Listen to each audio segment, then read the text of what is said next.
ಈ ವೆದರ್ಗೆ ಶೀತ ಕೆಮ್ಮು ಆಗದೇ ಇರೋರೇ ಇಲ್ಲ. ಎಲ್ರಿಗೂ ಆಲ್ಮೋಸ್ಟ್ ಶೀತ ಕೆಮ್ಮು ಬಂದೇ ಇರುತ್ತೆ. ಈ ರಸಂ ಜೊತೆ ಈ ಪೆಪ್ಪರ್ ಮಸಾಲ ಮಾಡ್ಕೊಂಡು ತಿಂದರೆ ವಾವ್ ಸಕ್ಕತ್ತಾಗಿರುತ್ತೆ. ಹಾಗೆಯೇ ಶೀತ ಕೆಮ್ಮಾಗಿದ್ರೆ ಕಿತ್ಕೊಂಡು ಹೋಗೋದು ಗ್ಯಾರಂಟಿ.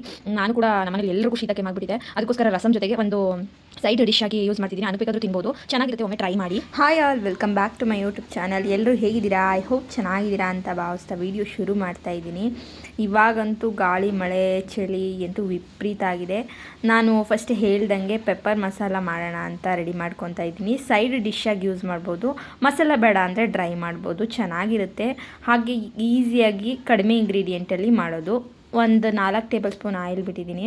ಸ್ವಲ್ಪ ಬಿಸಿ ಆದಮೇಲೆ ಈರುಳ್ಳಿನ ಸ್ಲೈಸಾಗಿ ಕಟ್ ಮಾಡಿ ಹಾಕ್ಕೊಂಡಿದ್ದೀನಿ. ಅದು ಕಲರ್ ಯಾವ ಥರ ಬರಬೇಕು ಅಂದರೆ ಫುಲ್ಲು ಗೋಲ್ಡನ್ ಬ್ರೌನ್ ಬರೋ ತನಕ ಫ್ರೈ ಮಾಡ್ತಾನೆ ಇರಬೇಕು. ಚೆನ್ನಾಗಿ ಫ್ರೈ ಆದಷ್ಟು ಚೆನ್ನಾಗಿರುತ್ತೆ ಈ ಮಸಾಲ.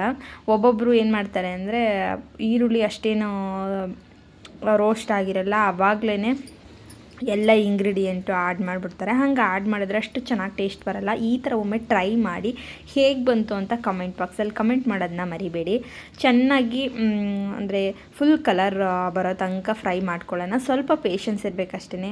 ಅಂದರೆ ಬೇಗ ಅರ್ಜೆಂಟಲ್ಲಿ ಆಗಬೇಕು ಅಂತ ಫಾಸ್ಟಾಗಿ ಮಾಡೋಕ್ಕೋಗಿ ಹಾಳು ಮಾಡಿದ್ರೆ ಅಷ್ಟು ಚೆನ್ನಾಗಿರಲ್ಲ ಟೇಸ್ಟು. ಈ ಶೀತ, ಈ ಕೆಮ್ಮೆಲ್ಲ ಮಾಮೂಲಿ ಕೆಮ್ಮಿಗೆಲ್ಲ ಒಳ್ಳೆಯದೇ ಅಲ್ವಾ ಮೆಣಸು ಹಾಕಿರೋದ್ರಿಂದ ಶೀತ ಕೆಮ್ಮು ಹೋಗುತ್ತೆ ಅಂತ ನನ್ನ ಅಭಿಪ್ರಾಯ. ಅದು ಚಿಕನ್ ಬೇರೆ ಹೀಟ್ ಅಲ್ವಾ, ಹಾಗಾಗಿ ಈ ಕೋಲ್ಡ್ ವೆದರ್ಗೆ ಸೂಟ್ ಆಗುತ್ತೆ. ನೋಡಿ ಆಲ್ಮೋಸ್ಟ್ ಬರ್ತಾಯಿದೆ ಕಲರು. ಇನ್ನೊಂದು ಸ್ವಲ್ಪ ಬರೋ ತನಕ ಹಾಗೆ ಫ್ರೈ ಮಾಡೋಣ. ಈರುಳ್ಳಿನ ಜಾಸ್ತಿ ಇಂಗ್ರೀಡಿಯೆಂಟ್ಸೇ ಇಲ್ಲ, ಎಷ್ಟು ಚೆನ್ನಾಗಿರುತ್ತೆ ಅಂದರೆ ಈ ಮಸಾಲ ವಾವ್ ಸಕ್ಕತ್ತಾಗಿರುತ್ತೆ. ಹುಷಾರಿಲ್ಲ, ಬಾಯೆಲ್ಲ ಕೆಟ್ಟೋಗಿದೆ, ನಂಗೆ ಮಾಡೋಕ್ಕೂ ಅಷ್ಟು ಪೇಷನ್ಸ್ ಇಲ್ಲ ಅನ್ನೋರು ಈ ಥರ ಟ್ರೈ ಮಾಡಿ. ಕಡಿಮೆ ಇಂಗ್ರೀಡಿಯೆಂಟ್ಸು, ಜಾಸ್ತಿ ಏನು ಒಲೆ ಮುಂದೆನೇ ನಿಂತ್ಕೊಬೇಕು ಅನ್ನೋದೇನಿಲ್ಲ, ತುಂಬ ಈಸಿಯಾಗಿ ಆಗುತ್ತೆ. ಈರುಳ್ಳಿ ಮತ್ತು ಕರಿಬೇವು ಹಾಕಿದ್ದೀನಿ, ಶುಂಠಿ ಬೆಳ್ಳುಳ್ಳಿ ಪೇಸ್ಟ್ ಕೂಡ ಹಾಕಿದ್ದೀನಿ. ಈರುಳ್ಳಿ ಜೊತೆಗೆ ವಿಡಿಯೋ ಮರ್ಜಾಗಿರೋದ್ರಿಂದ ಅಷ್ಟು ಕಾಣಿಸ್ತಾ ಇಲ್ಲ ಕ್ಲಿಯರಿಟಿಯಾಗಿ. 1 ಟೇಬಲ್ ಸ್ಪೂನ್ ಶುಂಠಿ ಬೆಳ್ಳುಳ್ಳಿ ಪೇಸ್ಟ್ ಕೂಡ ಆ್ಯಡ್ ಮಾಡಿದ್ದೀನಿ. ಸ್ವಲ್ಪ ಅದ್ರದ್ದು ರಾಸ್ಮೇಲೆ ಹೋಗೋ ತನಕ ಹಾಗೆ ಫ್ರೈ ಮಾಡಿದ್ದಾದಮೇಲೆ ಚಿಕನ್ ಆ್ಯಡ್ ಮಾಡ್ಕೊತಿದ್ದೀನಿ. ಚಿಕನ್ ಆ್ಯಡ್ ಮಾಡಿದ್ಮೇಲೆ ತಳ ಹತ್ತಿಬಿಡುತ್ತೆ, ಅದರಿಂದ ಜಾಸ್ತಿ ಕೈ ಆಡ್ತಾನೇ ಇರಬೇಕು.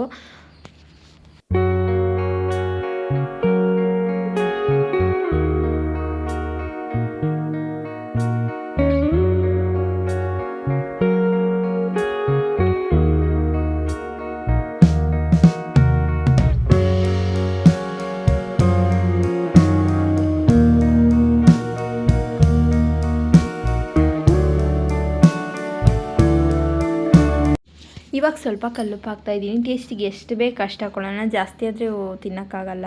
ಸ್ವಲ್ಪ ಕಲ್ಲುಪ್ಪು ಹಾಕಿ ಹಾಗೆ ತಿರುಗ್ತಾ ಇದ್ದೀನಿ. ಆದರೆ ಸ್ವಲ್ಪನೂ ನೀರು ಆ್ಯಡ್ ಮಾಡಿಲ್ಲ. ಸ್ವಲ್ಪ ಅಂದರೆ ಡ್ರೈ ಆದರೆ ನೀರೇನು ಆ್ಯಡ್ ಮಾಡೋದು ಬೇಕಾಗಿಲ್ಲ. ನಾನು ಡ್ರೈ ಮಾಡ್ತಾಯಿಲ್ಲ, ಸ್ವಲ್ಪ ಮಸಾಲ ಥರ ಅನ್ನಕ್ಕೆ ಬೇಕಾದ್ರೂ ನಂಚ್ಕೊಂಡು ತಿನ್ಬೋದು ಅನ್ನೋ ಥರ ಮಾಡ್ತಾಯಿದ್ದೀನಿ. ಅದರಿಂದ ಸ್ವಲ್ಪ ನೀರು ಆ್ಯಡ್ ಮಾಡ್ಕೊತಾ ಇದ್ದೀನಿ. ಎಷ್ಟು ಅಂತ ಅಂದರೆ 1-2 ಲೋಟದಷ್ಟು, ಚಿಕ್ಕ ಲೋಟದಲ್ಲಿ, ಕಾಫಿ ಲೋಟದಲ್ಲಿ 1-2 ಲೋಟದಷ್ಟು ಆ್ಯಡ್ ಮಾಡ್ತಿದ್ದೀನಿ ಅಷ್ಟೇ.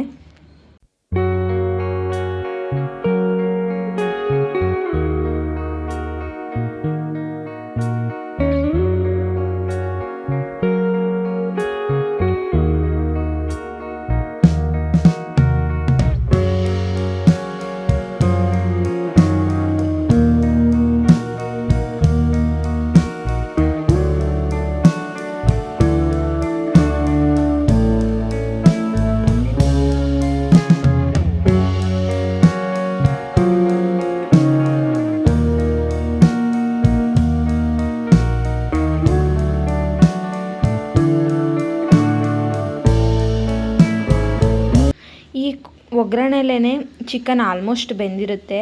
ಇವಾಗ ಮನೆಯಲ್ಲಿ ಮಾಡ್ಕೊಳೋ ಅಂಥ ಪೆಪ್ಪರ್ ಪೌಡರು ಇಲ್ಲ ಅಂದರೆ ಅಂಗಡಿಲಾದರೂ ತೊಗೊಬೋದು. ನಾನು ಮನೆಯಲ್ಲೇ ಮಾಡ್ಕೊಂಡಿದ್ದೀನಿ ಹೋಮ್ ಮೇಡಲ್ಲಿ. ಆಲ್ಮೋಸ್ಟ್ ಮನೇಲಿ ಮಾಡಿಕೊಂಡ್ರೆ ಘಾಟ್ ಚೆನ್ನಾಗಿರುತ್ತೆ ಮತ್ತು ಅದ್ರದ್ದು ಫ್ಲೇವರ್ ಇನ್ನೂ ಚೆನ್ನಾಗಿ ಬರುತ್ತೆ.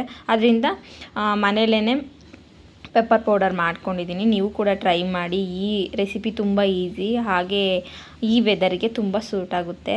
ಇವತ್ತಿನ ವಿಡಿಯೋ ನಿಮ್ಮೆಲ್ಲರಿಗೂ ಇಷ್ಟ ಆಗಿದೆ ಅಂತ ಭಾವಿಸ್ತಾ ನೆಕ್ಸ್ಟ್ ಇನ್ನೊಂದು ಒಳ್ಳೆ ವಿಡಿಯೋ ಜೊತೆಗೆ ಬರ್ತೀನಿ. ಅಲ್ಲಿವರೆಗೂ ಹೀಗೆ ಸಪೋರ್ಟ್ ಮಾಡ್ತಾಯಿರಿ ಅಂತ ಹೇಳ್ತಾ ಬಾಯ್ ಆಲ್.